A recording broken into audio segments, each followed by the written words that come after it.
Bienvenue dans cette nouvelle formation où je vous propose d'apprendre ensemble les bases des langages HTML et CSS. Ce sont des langages qui vont nous permettre de pouvoir créer nos premières pages web ou notre premier site internet. Alors tout d'abord, je me présente, je m'appelle Carl Brison, je suis technicien supérieur en multimédia.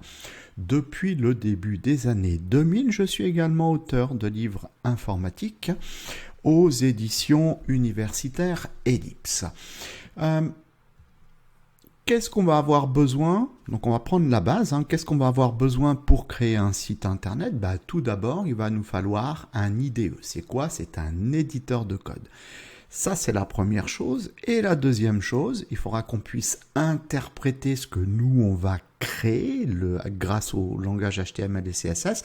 Et bien, pour pouvoir les interpréter, on utilisera un navigateur. Donc, c'est tout. Le navigateur, vous l'avez déjà.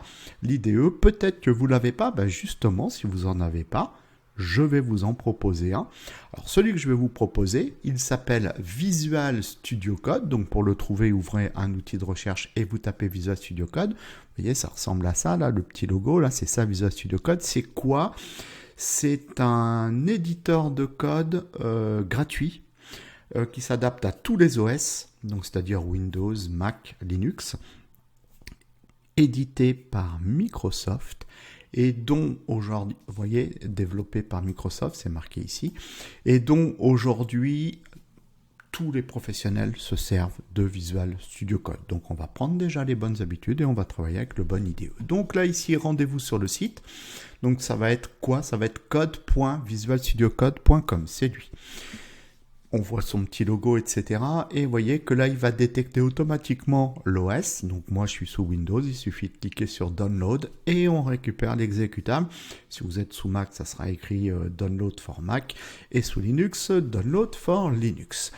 Une fois que vous l'avez téléchargé, vous exécutez son install et ensuite vous allez ouvrir et regardez ici à quoi ça ressemble. Donc là, j'ouvre Visual Studio Code. Alors, il est fort probable que vous, quand vous allez l'ouvrir pour la première fois, ça soit écrit genre Welcome, parce qu'en fait, l'IDE sera en anglais.